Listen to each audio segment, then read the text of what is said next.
오늘 요엘서 3장을 통해서 요엘 선지자를 통한 계시 세 번째 말씀을 보도록 하겠습니다. 서론의 말씀을 좀 보고 본론에 가서 우리가 이 말씀을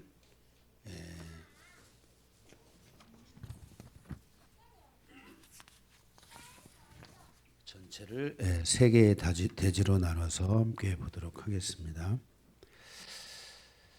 지난주에 우리가 이방인의 교회여 성령을 받고 성령에 집중하라 그랬습니다.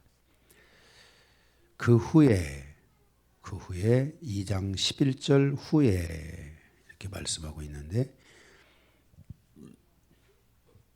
그 후에 하나님의 심판에 있는 날에 믿는 자들과 이스라엘에 대한 구원을 설명한 것이고, 그 심판의 때가 다가올 때에, 그 후에, 그때에 이런 말입니다.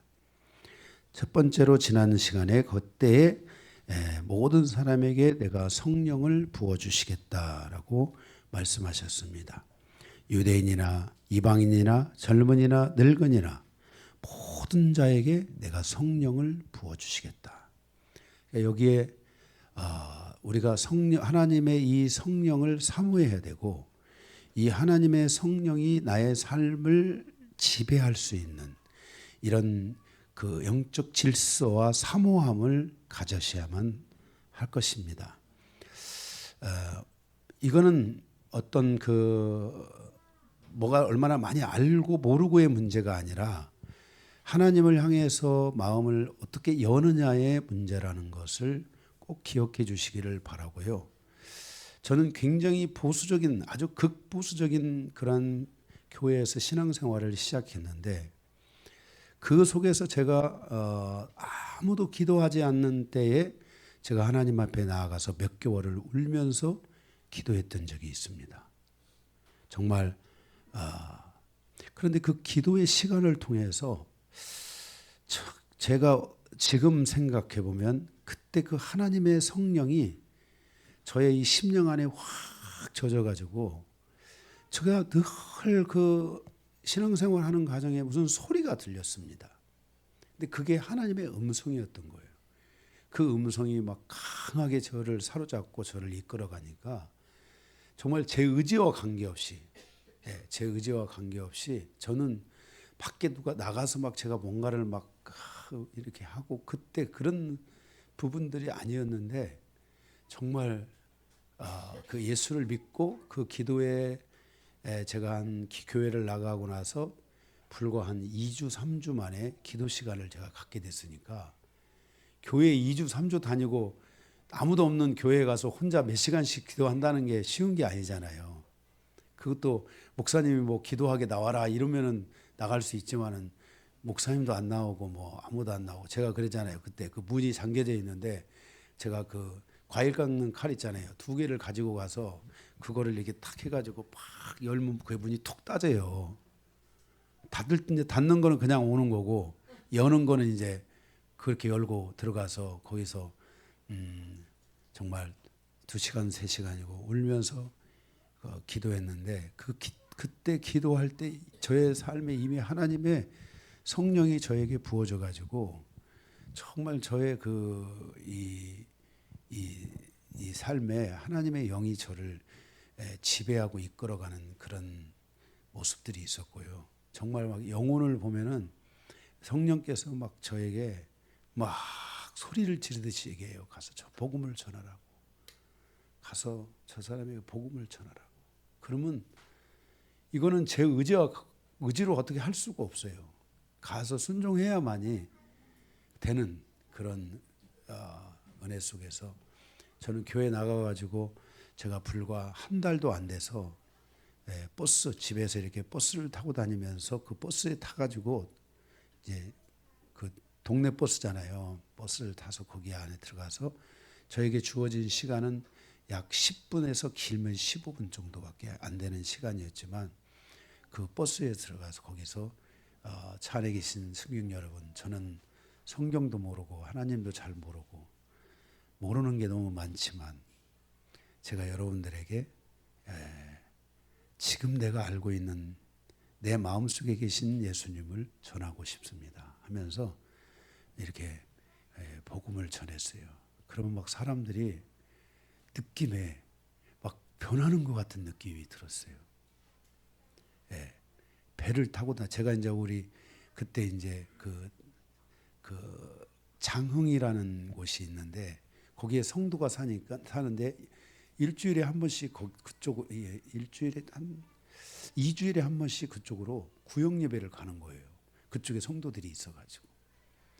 그럼 그 구역 예배 배 타고 가서 한 20분 30분 되는 시간인데 그 속에서 누가 시킨 게 아니에요. 제 속에서 성령이 저를 막 이끌어 가니까 제가 거기서 배 타고 다니면서 거기서 복음을 전하고 그리고 맨투맨으로 사람들 만나져가지고 그 옆에 앉아서 꼭 예수 믿으셔야 된다고, 예수 믿고 구원받으셔야 된다고. 제가 정말 하는 얘기지만 제가 그때 요한복음 3장 16절도 몰랐을 때예요. 잘 암송이 안 됐을 때예요. 그런데도 저는 제 마음속에서 복음을 전했어요. 물론 요한복음 3장 16절은 아직 모르지만 제가 그때 정말 유일하게 강하게 붙잡았던 말씀이 베드로전서 2장 24절이에요. 친히 나무에 달려 그 몸으로 우리의 죄를 담당하셨으니 이는 우리의 죄에 대하여 죽고 의에 대하여 살게 하려 하심이니라. 저가 채찍에 맞음으로 징계를 받고 저가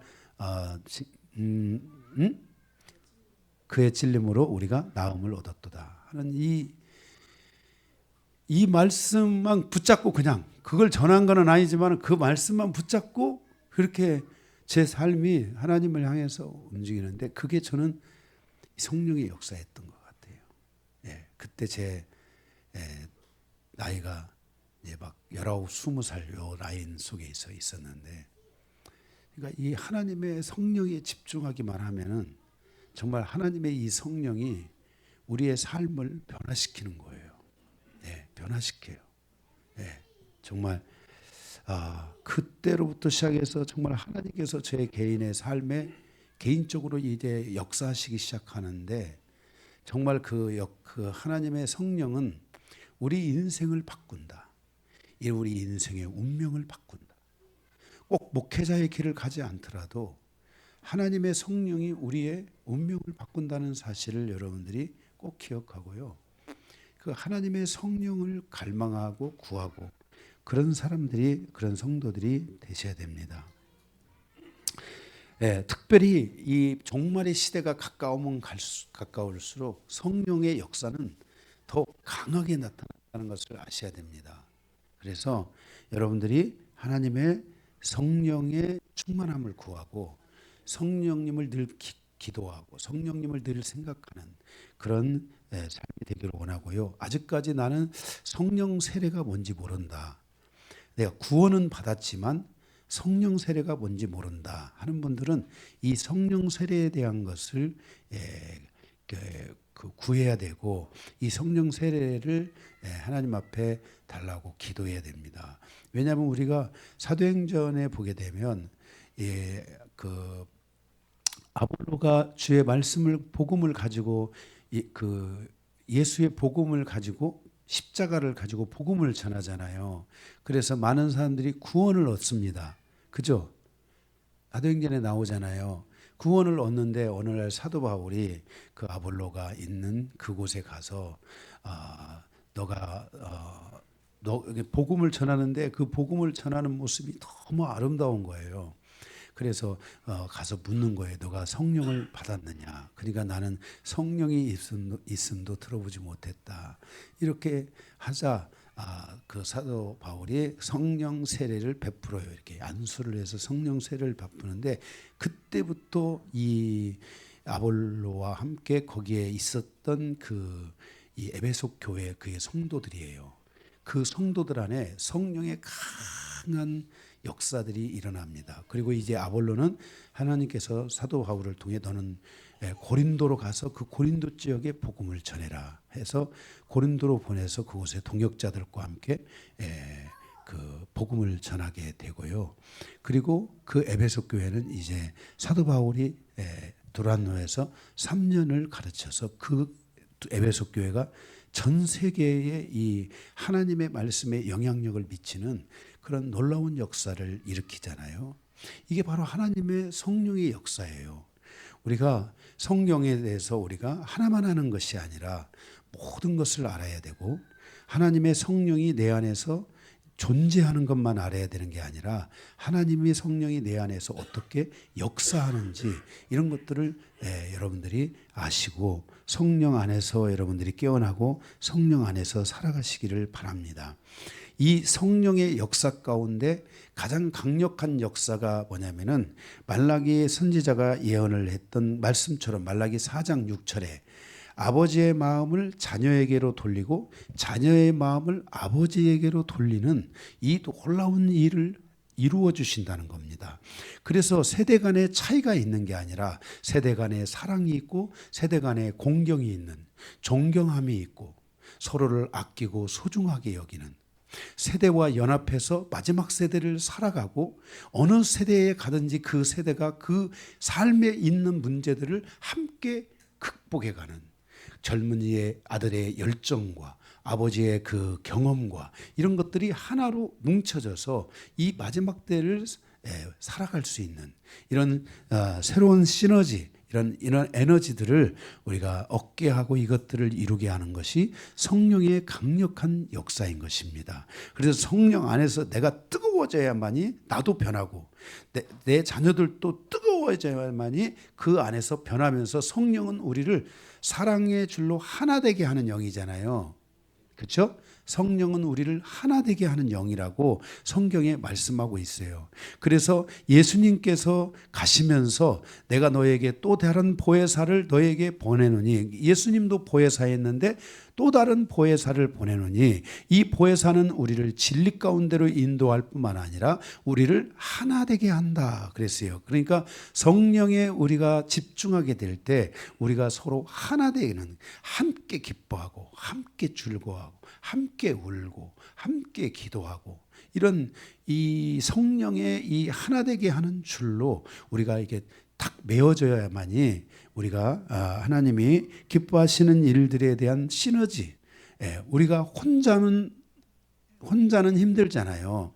근데 둘이면 따뜻하고 삼겹줄은 끊을 자가 없다고 했어요. 더군다나 이 마지막 때에 가면 갈수록요, 우리 영광교회 같은 교회들은 이 사랑의 줄로, 이 성령의 줄로 이게 삼겹줄이 돼서 꽉 이게 결속이 돼야 돼요. 이 영적인 네트워크가 바르게 이루어질 때 마지막 때가 어떤 시대가 오든지 여러분은 그 시대를 대항할 수 있고, 그 시대 속에 여러분이 경쟁력을 갖출 수 있고, 그 시대 속에서 여러분의 자녀들이 넘어지지 않고 승리하는 길로 갈 수 있다는 것을 여러분들이 꼭 명심을 하고, 여러분들이 성령 안에서 더 충만해지고, 우리가 성령의 충만을 구하며 같이 가족들이 기도도 하고, 아멘, 아멘. 그런 시간들을 통해서 이 가족들이 믿음 안에 하나가 돼서 간다면은 저는 여러분에게 500% 제가 약속할 수 있습니다. 여러분의 가정에 놀라운 일이 반드시 일어나요. 하나님은 결코 후회되지 않는 분이세요. 하나님은 거짓을 말하지 아니하고 실언을 말하지 않으시고 그분은 신실하시고 미쁘시다고 말씀했어요. 그리고 하나님은 우리 안에서 그 모든 일들을 능히 이루실 거라고 말씀하셨어요. 그래서 여러분들이 이 하나님을, 이 성령님 안에서 여러분들이 하나 되는 이 놀라운 역사를 가져가시기 바랍니다. 우리가 성령에 대해서 오늘 이 서론에 제가 기록하지 않았지만, 제가 이제 이 영성을 하면서 하나님이 저에게 가르쳐 주신 것이 삼위일체 하나님에 대해서 가르쳐 주셨어요. 그런데 그 중에 우리가 삼위일체 하나님 중에 우리가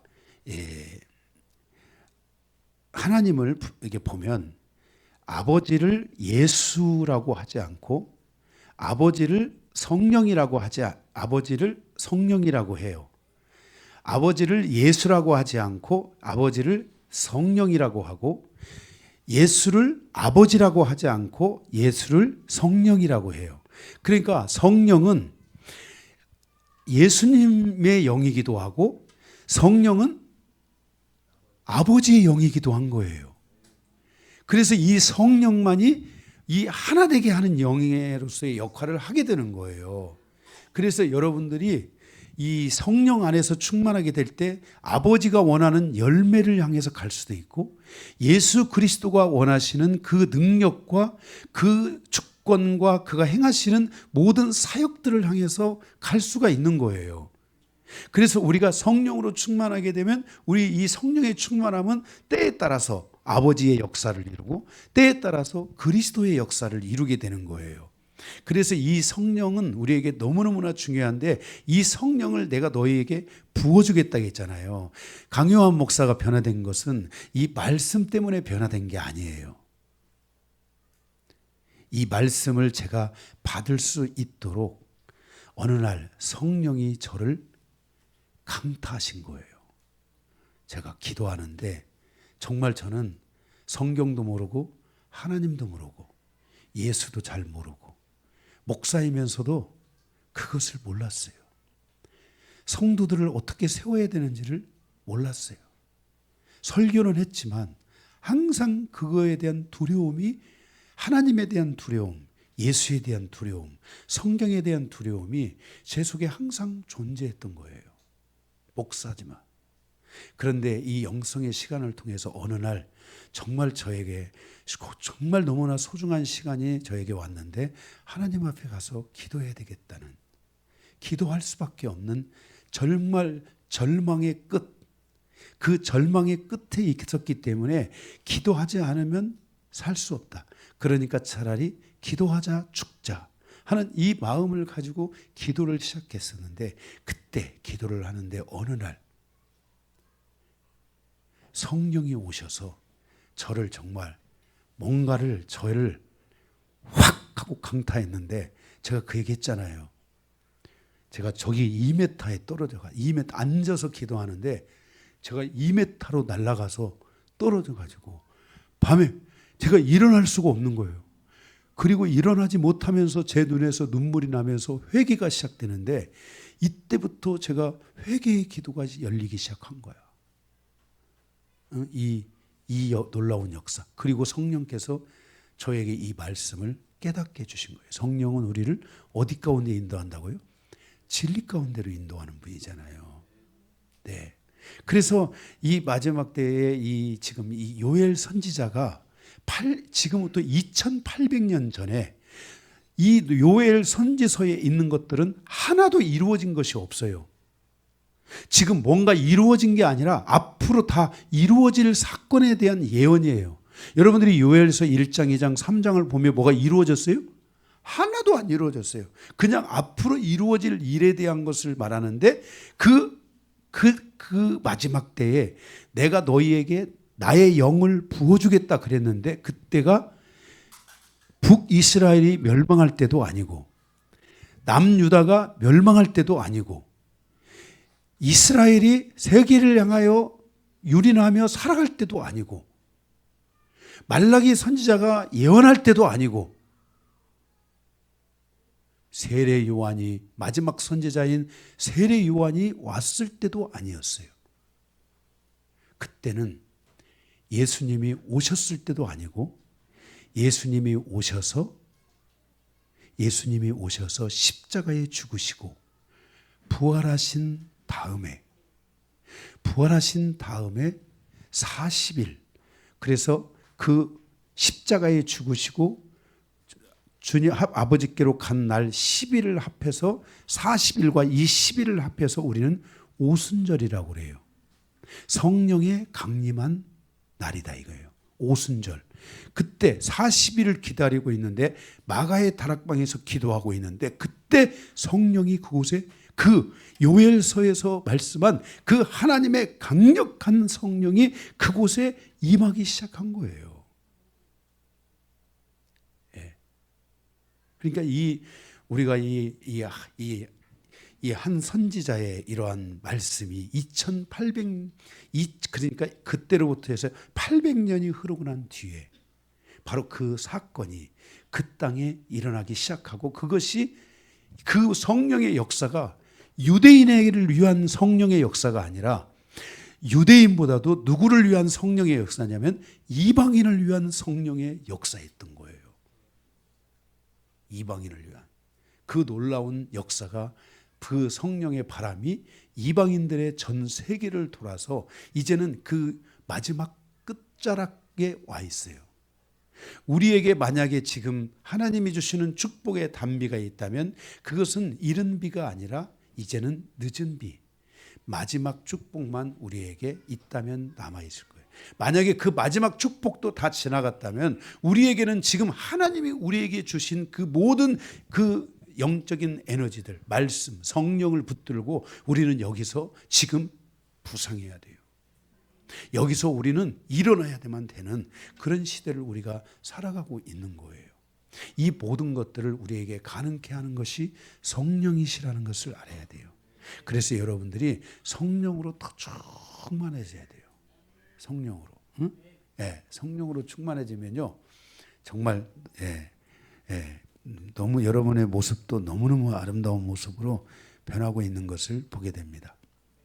바로 이제 이 성령을 통해서 우리에게 하나님의 놀라운 영광이 젊은이들이나 늙은이나 부자나 가난한 자나 누구나 할 것 없이 유대인이나 이방인이나 누구나 할 것 없이 그들에게 하나님의 놀라운 역사를 가져오게 되는데 이 성령의 역사의 그 끝에는 뭐가 있냐면은 구원만 있는 게 아니라 하나님의 심판이 있다 하는 것을 우리 요엘 선지자를 통해서 이것을 우리에게 연화해 주고 있는 거예요. 그러니까 구원하는 역사만 있는 게 아니라 거기에는 반드시 그 끝에 이제 심판의 역사가 있어서 이제 그 심판의 역사를 하나님의 영이 우리들에게 알릴 거고 우리가 그 주님의 나팔 소리를 듣게 할 거고 주님은 나팔과 함께 이 땅을 심판하기 위해서 오신다는 것을 요엘 선지자가 우리에게 지금 말씀하여 주고 있는 것입니다. 그래서 그 유대인이나 이방인이나 누구든지 이 선지자들의 이러한 예언을 듣고 이 말씀을 듣고 그리스도께서 오시고 그리고 열방 가운데 교회들이 세워지고 그리고 우리는 선지자들이 예언한 이 말씀을 우리의 가슴에 새기면서 이 말씀이 이제 마지막 때를 살아가는 우리에게 들려지고 있다라는 것을 우리는 기억하며 우리 모두가 성경에서 말씀하고 있는 이 시대 지금 이 살아가고 있는 현재 이 시대 그리고 이 시대가 선지자가 말한 3장 1절에 보라 그 날로 이 시대에 딱 보는 이 안목이 열려야 됩니다. 현재로부터 그날이 언제일까? 그날로 향하여 가는 과정에 이루어지는 성경의 수없이 많은 예언과 계시와 이야기들이 어떻게 이루어지는지를 봐야 합니다.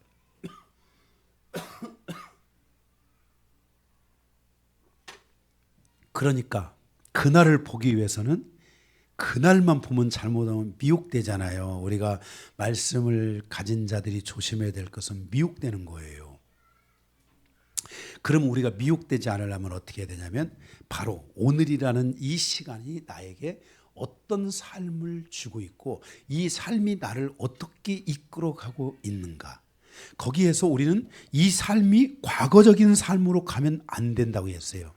반드시 현재 속에서 내 안에 그 성령으로 말미암아 말씀으로 말미암아 나의 심령이 뜨거워지고 그 말씀이 나를 지배하는 삶으로부터 미래 그날이 내 안에 쫙 이렇게 올라오게 되는 거예요. 뜨는 거예요. 아멘. 그러면서 그 미래 속에서 하나님이 어떤 말씀들을 하고 있는지를 우리가 보는 이런 선지자의 눈, 이런 시대에 대해 시대를 읽어가는 눈, 이런 눈들이 우리에게 열려야 될 줄로 믿습니다. 오늘 3장 1절에 보라 그날, 오늘 그날에 대한 계시는 무엇인가? 우리가 3장을 보면서 함께 은혜를 나누기 원하는데 세 개의 대지를 우리에게 말씀해 주고 있습니다. 첫 번째 1절에서 8절입니다. 그날에 대한 계시. 사로잡힌 자들이 돌아오게 될 그때에 대해서 말씀하고 있습니다.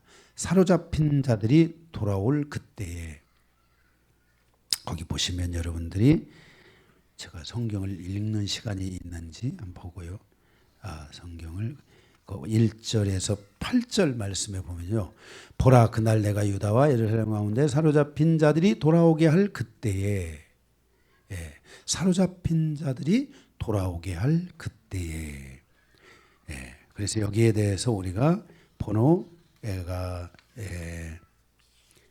번호가 두 개가 있어요. 첫 번째는요, 가로 1번, 유다와 예루살렘 가운데서 포로된 자들이 돌아오는 때는 언제인가? 그러니까 이스라엘 백성이 포로된 때에서 돌아와서 완전한 자유와 구원과 회복을 이루는 때가 언제인가? 이것을 지금 요엘 선지자가 우리에게 계시하여 주고 있다는 것입니다. 예언하여 주고 있다는 것입니다. 하나님께로 돌아오게 오는 때, 완전한 돌아오는 때, 또 하나님도 이스라엘을 향하여 완전히 돌아가시는 때, 이스라엘을 진짜 구원하시는 때, 지금 이스라엘을 하나님의 능력으로 이스라엘을 지금 구원한다고 볼 수가 없잖아요. 완전한 구원이 아니에요. 정말 부분적으로는 뭐 어떻게 하실지 모르지만 정말 지금 완전한 구원이라고 할 수가 없어요. 이방인이 우리들의 관점에서도 이스라엘은 지금 정말 하나님이 원하지 않는 길을 간다고 보는 부분들이 많지, 하나님이 원하는 길을 다 가고 있다, 말씀에 따른 합당한 길을 다 가고 있다라고 볼 수는 없을 것 같습니다. 그 때가 언제인가? 하나님은 이 시간을 이 다니엘에게 이때로부터 200년이 지난 다음에 이때로부터 200년이 지난 다음에 에레미야에게 말을 합니다. 에레미야에게.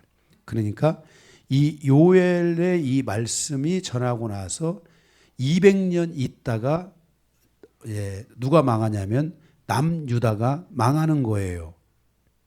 이해되세요?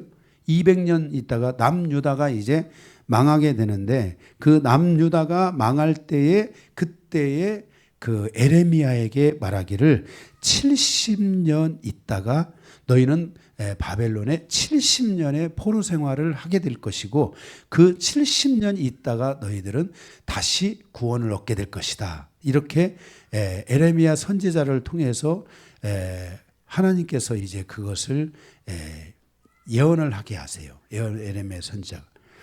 그래서 그 예언을 그 70년 있다가 이제 된다는 이 예언을 이제 실질적으로 이 말씀대로 이스라엘이 남유다가 그 바벨론의 포로가 되잖아요. 포로가 돼서 이제 70년이 다 채워질 그때는 언제냐면 이제는 메데파사에 의해서 바벨론이 멸망을 당하는 그때예요. 그러니까 바벨론이 멸망을 하니까 이제 이스라엘이 독립국가로 서게 되고 나라가 회복되리라고 생각하고 하나님이 이스라엘을 구원하실 거라는 것에 대하여서 그 에레미야 선지자가 예언한 그 말씀이 진짜 이루어지는 것에 대해서 누가 그것에 대해서 하나님이 관심을 갖게 하냐면은 그 당시에 BC 500년대 그 뒤로부터 약 100년이 더 있다가 누구로부터 그것을 알게 하냐면은 스가랴 선지자나 학개 선지자나 그리고 우리가 잘 아는 다니엘 선지자에게 그것을 알게 하는 거예요. 그래서 다니엘이 이런 상황을 알고서 다니엘이 그 요엘 선지자가 그 망하지 않은 남유다의 멸망을 보고 있는 거잖아요. 그리고 요엘 선지자는 멸망한 남유다가 포로에서 돌아와서 구원을 얻고 그 하나님의 치유와 회복을 받는 때, 그날이란 말이에요. 그날. 그죠? 그래서 그 날을 예언을 했는데 바로 그래서 그 말씀이 이 에레미야가 그것을 말씀한 게 에레미야 200년 후에 에레미야 25장 11절에 이 모든 땅이 폐허가 되어 놀란 일이 일어날 것이며 이 민족들은 70년 동안 바벨론 왕을 섬기리라 하는 이 말씀을 이제 그 에레미야가 하게 되는 거예요. 그리고 나서 이제 진짜 70년이 지났단 말이에요. 근데 그 70년이 지날 때 그때의 선지자들이 아까 말했던 것처럼 몇 명이 있는데 그중에 다니엘에게도 말했고요. 스가랴에게도 말했고요. 학개에게도 말하는 거예요. 그런데 그때 다니엘이 그 에레미야 선지자가 말한 그 에레미야 25장의 말씀을 기억하면서 에레미야가 하나님 앞에 금식을 하며 기도해요. 하나님, 정말 당신이 말씀하신 그때가 바로 이제 이때입니까? 하고 선지자들을 통해 말씀한 그때가 바로 지금입니까? 라고 이렇게 말하면서 기도를 해요. 그게 다니엘서 9장 1절에서 2절에 그 말씀이 나와 있어요. 그래서 기도를 하는데요. 정말 이 상상도 못할 어떤 일이 일어나는데 바로 가브리엘이라는 천사가 다니엘에게 나타나서 바로 그 70일은 70일이 아니라 70년이 아니라 바로 70일에다 이렇게 해석을 해주는 거예요. 그래서 71회를 해석하니까 71회가 77에 49, 490년이 되는 거예요. 그래서 이 다니엘은 이제 이 말씀을 통해서 이제 자기가 지금 바벨론에서 마지막에 왕을 섬기고 마지막에 이제 다리오 왕을 이제 섬겨야 되는 이제 마지막 그 이제 선지자인데 거의 연대의 마지막 선지자인데 그때 이제 이스라엘의 회복을 보고 죽을 줄 알았는데 하나님께 갈 줄 알았는데 그게 아니고 이게 지금 77에 49, 490년이라고 하는 것을 하면서 다니엘서를 쭉 이렇게 이게 하나님께서 통해서 말씀을 하시는 것을 보게 돼요.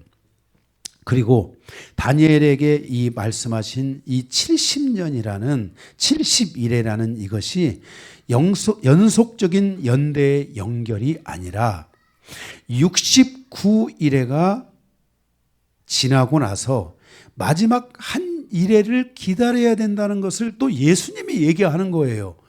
이제 예수님이 십자가에 딱 죽으시는 때가 69일이에요. 그러면 이제 예수님이 죽으시면 그 다음부터는 이제 뭐가 되는 거야?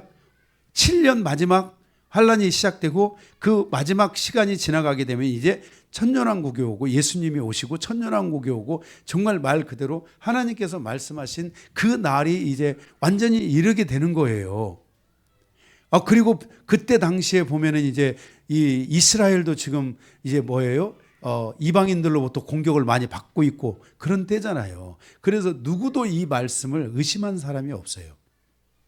사도 바울도 베드로도 마태도 마가도 누가도 그래서 성경에 다 그 내용이 있는 거예요. 그게 다 오실 줄 알았던 거예요. 그것을. 그래서 그 예수님이 오실 것이라고 마지막 이 70일회가 시작될 거라고 말했는데 예수님이 십자가에 죽으시기 딱 그 전날 밤 누가복음 21장 24절에서 말씀하기를 그들이 칼날에 죽임을 당하며 모든 이방에 사로잡혀 가겠고 예루살렘은 이방인의 때가 차기까지 이방인들에게 밟히리라 라고 말씀을 하는 거예요. 그러니까 69일에가 딱 찼는데 이제 마지막 7년만 가면 되잖아요. 그런데 이방인의 그 충만한 수가 채워지기까지 너희는 이방인에게 계속 밟히리라. 그래서 주님이 이 말씀을 하시고 로마의 티투스 장군에 의해서 이스라엘이 밟히고 이스라엘은 나라를 잃고 2000년 동안에 세계에 다니면서 밟혔어요. 그죠? 유일하게 이스라엘을 밟지 않은 한 나라가 있었으니 바로 미국이에요. 미국이 밟지 않고 지금도 미국이 편들어주고 있고 그런 것인데 근데 또 이거는 공생의 관계예요. 미국이 유대인이 뭐 이뻐서 안 밟고 그런 게 아니고요. 이 세계 2차 세계대전이 발발해서 전세가 이제 나치에게 유리한 상황으로 돌아가면서 연합군이 위기에 몰려 있는 그때 이제 마지막 마지막 끈을 탁 끊어버리면은 이제는 모든 상황이 끝나는 상황이 되는 거예요. 그 정도로 연합군이 나치 그 독일군에 의해 밀리고 있는 그때였는데 그때 아인슈타인이라는 사람과 그 유대인들이 미국으로 건너가서 거기서 이렇게 만든 핵폭탄이 바로 핵폭탄이에요. 이 핵폭탄이 등장하면서 모든 무기의 체계, 모든 이런 체계들이 완벽하게 이게 달라지기 시작했고 우리가 잘 아는 대로 일본이 히로시마에 그 핵폭탄 한 방 맞아버리고 그냥 손들었잖아요. 얼마나 그게 무서운 그 가공할 만한 무기인지를 우리에게 보여주는 바로 그런 내용이에요. 그러니까 미국이 지금 유대인에게 잘하는 이유는 이뻐서 잘하는 게 아니라 미국 유대인들이 그런 지금 이 무기라든지 이런 그 고차원이 뭡니까? 그 아주 신무기나 이런 쪽에 깊이 개입되어 있다는 것이고, 그리고 그 과정에서 오는 경제 이런 시스템들을 상당히 많은 유대인들이 그것을 이게 가지고 있기 때문에 함부로 할 수가 없는 거죠. 그죠? 아마 그 뒤에서 그럴 거예요. 미국한테 돈이 얼마 필요합니까? 뭐 얼마 몇 억 달러가 필요합니다. 그러면 그 뒤에서 우리가 될 테니까 이스라엘을 도우시라고. 그런 모종의 썸씽이 없이는 세상은 하나님의 관계는 그게 아니지만 세상에 관한 관계는 동관계들이 있는 거거든요. 그죠? 그런 게 있어서 지금 이스라엘을 돕는 거지 뭐 그냥 이뻐서 돕는 게 아니에요. 원래 잘생겨서 돕는 게 아니에요. 미국이 믿음이 좋아서 돕는 게 아니에요. 제가 보면 믿음은 한국이 더 좋은 것 같아요. 네. 그래서 그들이 지금 이렇게 어쨌든 이제 이런 그러한 일들이 있게 되겠는데 이방인들에 의해서 그래서 그 밟힌다는 걸 하면서 이방인의 충만한 수가 채워지기까지 마지막 한 이래가 시작되지 않는다 그랬어요. 우리가 요한계시록에서 보았듯이 우리에게 남아있는 그 시간, 그날의 가장 핵심 포인트는 이제 이 한 일에 이 요엘 선지자가 말하고 있는 바로 그날을 향하여 가는 마지막 이 한 일회가 언제 시작되느냐, 이것이 언제 카운트다운 되느냐 하는 것을 바로 이 마지막 때에 교회가 기도해야 될 부분들이고, 교회가 깨어 있어야 될 부분들이고, 교회가 이 말씀을 붙들고 승리하는 길로 나아가며 주님의 오심을 기다려가는, 그 주님의 오심을 맞이할 수 있는 그런 교회의 모습으로 교회가 앞으로 전진해 나아가야 된다고 믿습니다. 그래서 이렇게 말씀을 하고 이 마지막 한 일에는 언제 시작되는가에 대해서 마가복음 13장 32절에서 33절에 그러나 그날과 그때는 아무도 모르나니 하늘에 있는 천사들도 모르고 아들도 모르고 오직 아버지만 아시느니라. 주의하라, 깨어 있으라, 그때가 언제일지 알지 못한다라고 말씀하고 있는 것입니다. 그러니까 그때가 언제인지는 아무도 모르는 거예요. 하나님은 요엘 선지자를 통해서 그 보게 하신 그 미래를 에레미야 선지자를 통해서 그것을 해석하게 하고, 에레미야 선지자가 해석한 그것을 다니엘 선지자를 통해서 그것을 계시하고 해석하고, 그리고 다니엘 선지자가 해석한 그 마지막 마침표를 예수 그리스도께서 이제 이 땅에 오셔서 그 말씀의 마지막 마침표를 예수님이 친히 찍어주시면서 이제는 우리를 향하여서 마지막 이 한 일에만이 남아있다는 것을 예수 그리스도께서 우리에게 예언해 주셨고, 그 예언에 대하여 그의 제자 중에 한 명인 요한이 그것을 우리에게 확증시켜주는 말씀이 바로 요한계시록이라는 것을 우리는 알아야만 할 것입니다. 바로 그때는 바로 이렇게 흘러서 우리에게 왔고, 우리는 그때를 지금 요엘 선지자가 말한 그때를 바라보고 있습니다. 그리고 그때에 또 하나의 그 과정이 있는데, 그때에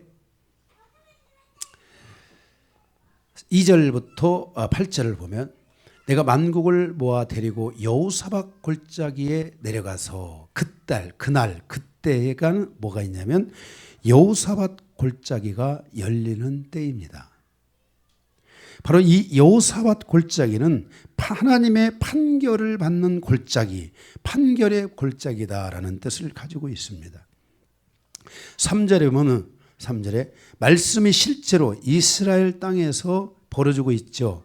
또 제비 뽑아 백성을 끌고 가서 소년을 기생과 바꾸고 소녀를 술과 바꾸고 이런 일들이 일어나고 있고 4절에 보면 두로와 시돈과 블레셋 사방아.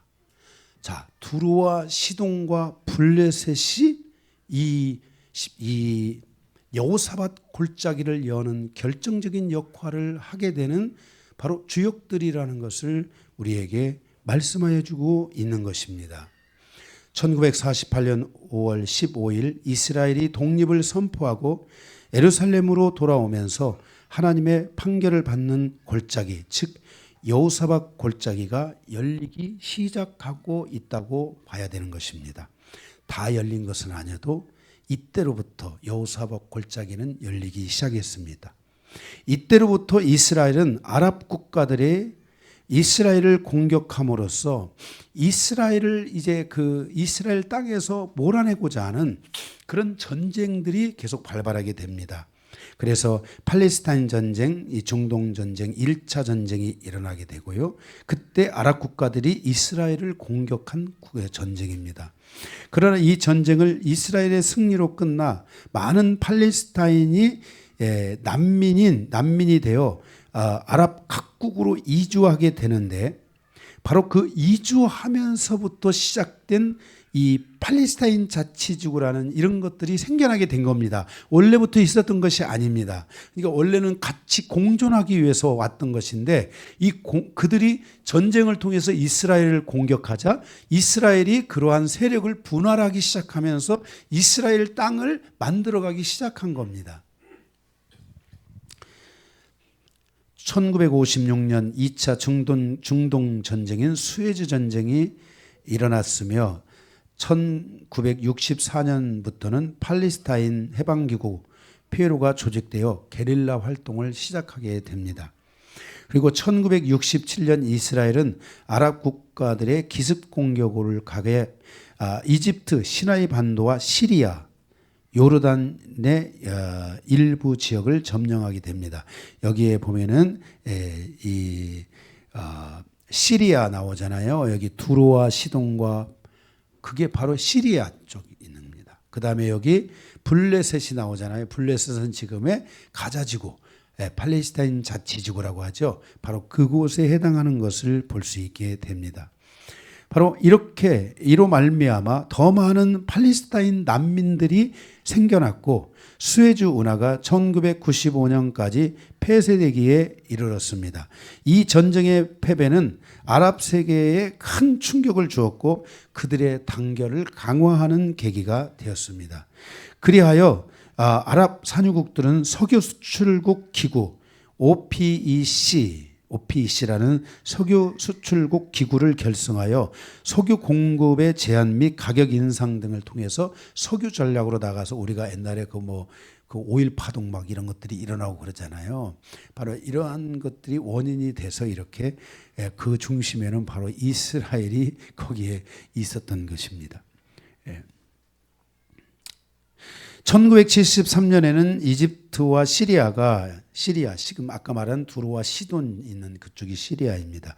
시리아가 이스라엘의 점령지를 되찾기 위해 제4차 중동 전쟁을 일으켰으며 아랍 산유국들도 일제히 이스라엘 지지국의 석유 수출을 중단함으로써 세계 경제를 혼란에 빠뜨리게 되는 거죠. 이 전쟁은 미국의 중재로 이스라엘과 이집트 사이에 중동 평화 조약이 세워지면서 일단락되게 됩니다. 약 한 6년 걸친 거죠.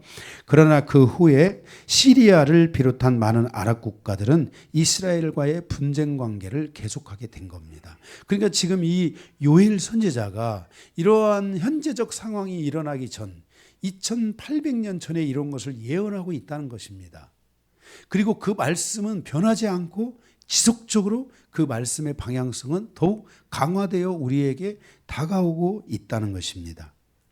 현재 가자지구에서 하마스의 공격을 통해서 약식 중동 전쟁이 진행되고 있잖아요. 그러나 이건 아직 정확하게 완전한 중동 전쟁이라고 할 수가 없습니다. 이 하마스는 옛날 비하면 아무것도 아니죠. 성경은 유브라데스를 중심으로 마지막 중동 전쟁이 일어날 것을 예언하고 있습니다. 그때가 진정으로 여호사밧 골짜기가 완벽하게 탁 열리는 때라고 할 수 있습니다. 그래서 우리는 이 마지막 때 그날도 우리는 바라야 되지만은 그때에 바로 이 여호사밧 골짜기가 열리는 바로 이 마지막 중동 전쟁과 연결되는 아마겟돈 전쟁이잖아요. 이 마지막 중동 전쟁과 열리는 유브라데스, 그곳에서 과연 그곳에서 바로 전쟁이 어떻게 발발하느냐, 이런 것들이 우리가 봐야 될 마지막 때의 중요한 시나리오. 근데 너무 정확하게 지금 뭐 이루어지고 있는 시간들을 향해서 가고 있기 때문에 여러분들이 이런 부분들은 예의주시하면 좋을 것 같습니다. 그래서 그렇다고 당장 이게 되는 건 아닙니다. 앞으로 이게 주님 안에서 이게 내일 될지 10년 후에 될지 20년 후에 될지는 아무도 모릅니다. 언제 될지는 아무도 모르는 거예요. 예, 아멘. 예. 예, 모른다겠습니다. 여러분들이 목사님이 내일 모레 뭐 이런 일이 일어난다고 이런 또 하지 마시기 바랍니다. 전 모른다고 했습니다. 분명하게 해야 됩니다. 요엘 선지자가 본 그때는 바로 이때를 의미한다고 할 수 있습니다. 지금으로부터 2800년 전에 예언하였던 일들이 우리의 코앞에 성큼성큼 다가와 있다는 것을 기억해야 됩니다. 그래서 8절에 이때는 하나님의 보복과 심판이 시작되는 때라는 것을 말씀하고 있습니다. 그러니까 이때가 열리면 심판이만 있는 게 아니라 드디어 이제 하나님이 믿는 자들과 이스라엘을 향한 보복이 시작되면서 이제 하나님의 역사가 시작되는 그런 때라는 것을 우리에게 말씀하여 주고 있습니다. 그래서 우리는 바로 이 여호사밧의 골짜기가 지금 열리기 시작했는데 이분이 살짝 삐그덕 이만큼만 열린 겁니다. 이게 이제 얼마나 더 확 열리냐 하는 것은 그 우리가 유브라데스 강, 유브라데스의 중심에서 봐야 되고, 그 유브라데스의 중심으로 가기 위해서는 이스라엘과 지금 현재적으로 볼 때는 이스라엘과 이란이 만나지 않겠냐, 우리가 예측할 수가 있을 것 같습니다. 원래 이라크가 이런 일이 일어났을 때도 상당히 이런 부분들이 있었는데 이라크는 아니었고 지금은 이라크는 어쨌든 미국의 지금 통치 아래에 있는데 이란과 이스라엘, 그 이란의 무리들과 이스라엘의 그 어떤 부분들이 거기에서 어떤 일들이 발생하지 않을까 하는 것을 우리가 생각해 볼 수 있습니다. 그래서 이 여호사밧 골짜기가 열리는 그때가 바로 주님, 이 요엘 선지자가 말한 그때이고, 주님께서 바로 예수 그리스도께서 마지막까지 말씀하시고 사도 요한을 통해서 말씀하신 바로 그때가 바로 주님 오시는 그때, 이스라엘이 회복되는 그때, 이스라엘이 구원을 얻는 그때, 바로 그때가 바로 이 때를 말하고 있다는 것을 여러분들이 기억하시기 바랍니다. 두 번째로 9절에서 17절입니다. 종말의 시대의 흐름은 전쟁에 대한 흐름을 가지고 있다는 것입니다. 여호사밧 골짜기에서 시작된 전쟁은 마지막 전쟁인 아마겟돈 전쟁으로 이어지게 될 것입니다. 요엘 선지자가 보고 있는 하나님의 계시는 그 마지막 전쟁을 보고 있는 것입니다. 9절에 보면 그렇게 말씀합니다. 너희는 모든 민족에게 이렇게 널리 선포할지어다. 너희는 전쟁을 준비하고 그랬습니다. 전쟁을 준비하라 그랬습니다.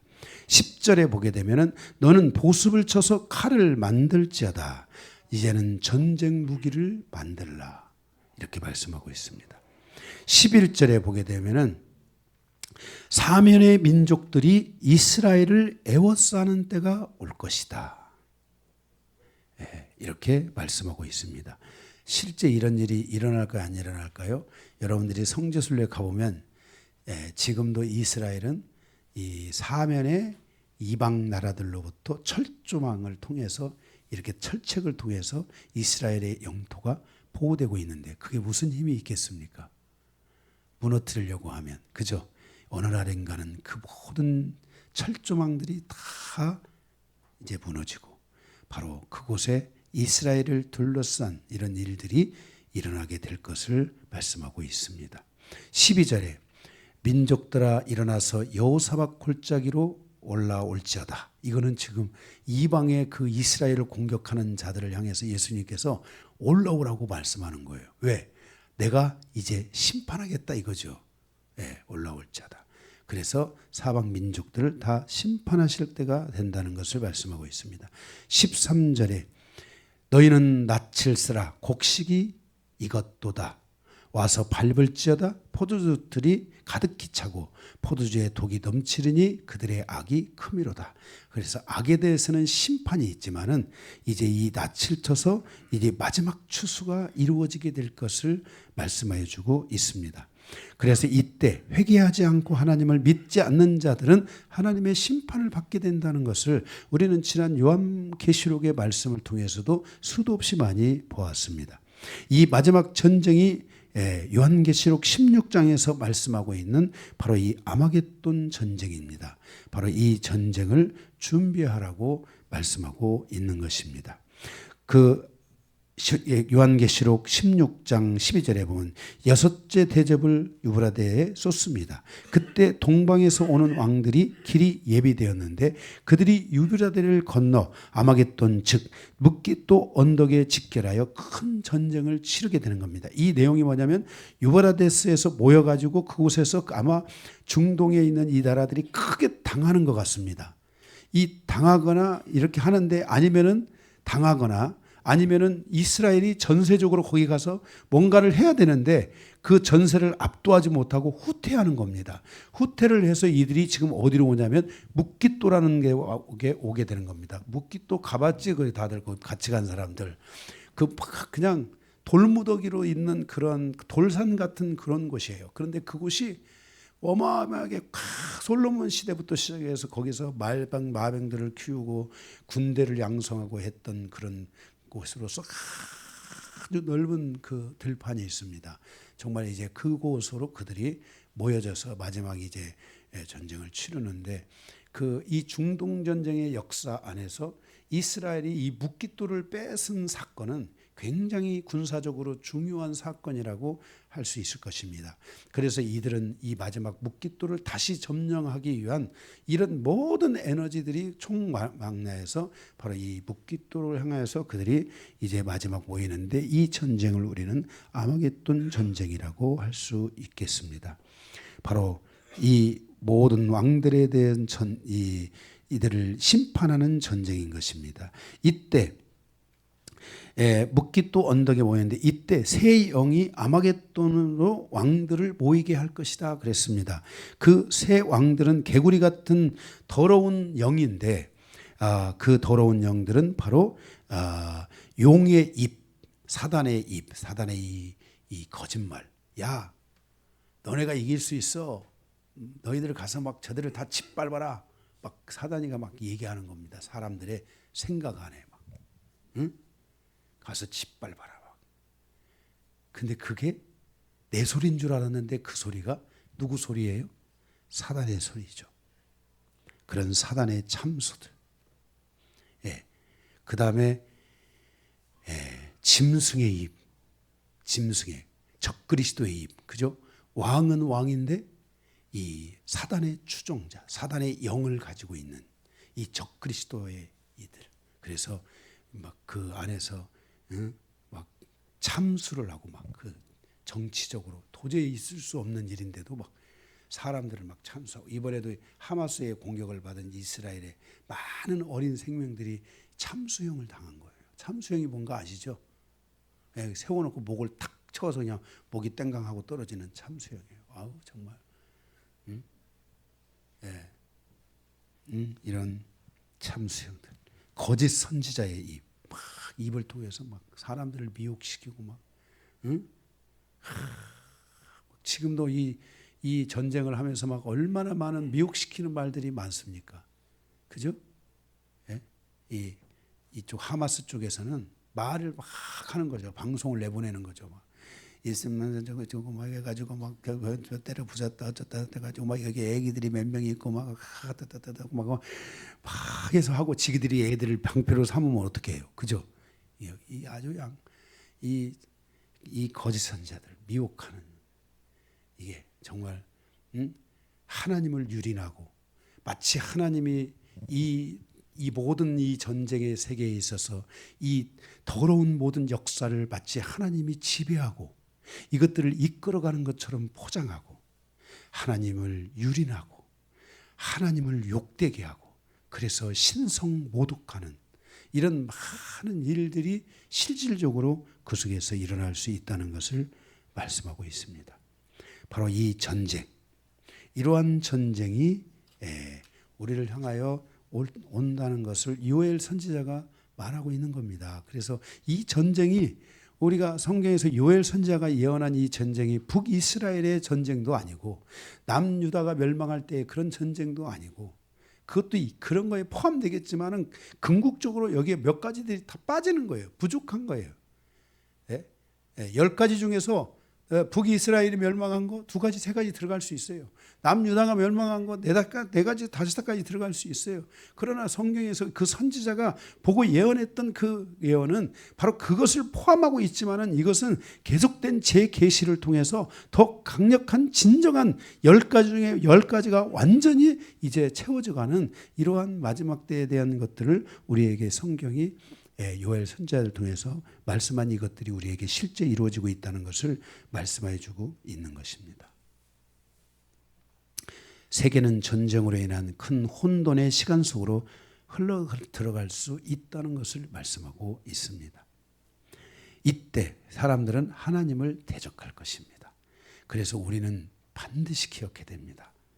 우리가 삶에서 인생에 살아가는 날 동안 정말 위기의 순간이 오고 어려움의 순간이 오면 그때 우리는 하나님을 부인하는 자가 아니라 하나님 앞에 나아가 회개하고 용서를 구하고 구원을 얻기를 갈망하고 소망하는 사람들이 되어야 된다는 것을 반드시 우리는 그것을 알려줘야 되는 것입니다. 그날의 요엘 선지자가 보고 에레미야 선지자가 계시하고 다니엘을 통해서 해석하고 예수 그리스도께서 그날을 확증시켜 주시고 사도 요한을 통해서 그날을 선포한 날, 우리는 그날을 향해 가는 모든 여정 속에서 우리의 악함을 회개하고 주님의 오심을 깨어서 기다려야 하는 것을 기다려야 한다는 것을 우리에게 요엘 선지자를 통해 다시 한번 말씀하여 주고 있는 것입니다. 왜냐하면 왜 우리는 이렇게 깨어 있어야 될까? 왜 우리는 이렇게 회개해야 될까? 마지막 3번째 18절에서 21절입니다. 모든 믿는 자에게 하나님의 구원이 성취되는 날이기 때문인 것입니다.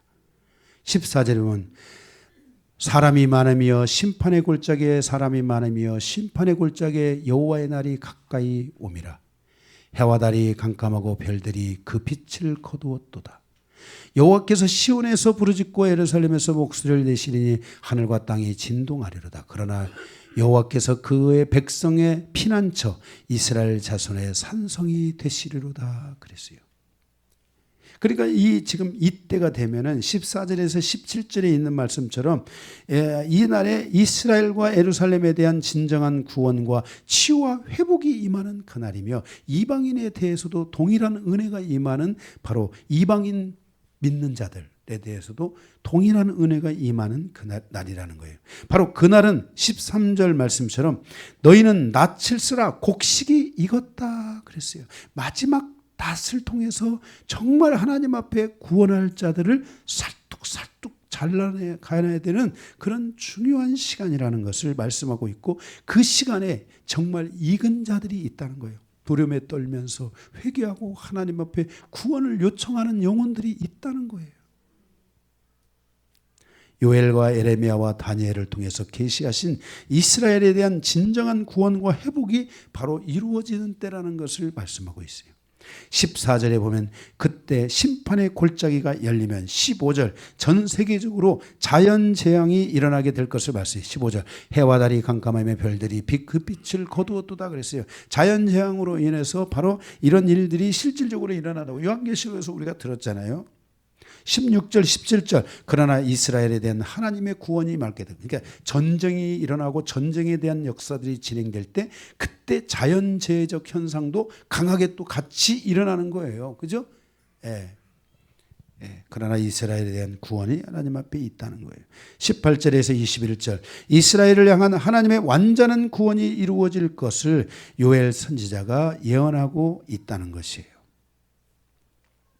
거기에 18절에서 21절에 그날에 산들이 단포들을 떨어뜨릴 것이며 작은 사들이 젖을 흘릴 것이며 유다 모든 시내가 물을 흘릴 것이며 여호와의 성전에서 샘이 흘러나와서 싯된 골짜기에 되리라.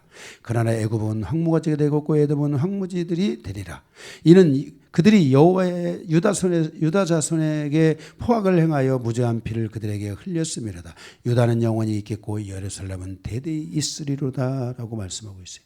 바로 오바댜 선지자가 이방인을 중심으로 예언하고 있다면 요엘 선지자는 하나님께서 선택하신 이스라엘 백성들을 중심으로 예언하고 있는 것을 우리에게 보여주고 있습니다. 우리는 이미 계시록을 통해서 종말에 있을 구원과 심판에 대한 많은 말씀들을 들었습니다. 믿지 않는 자를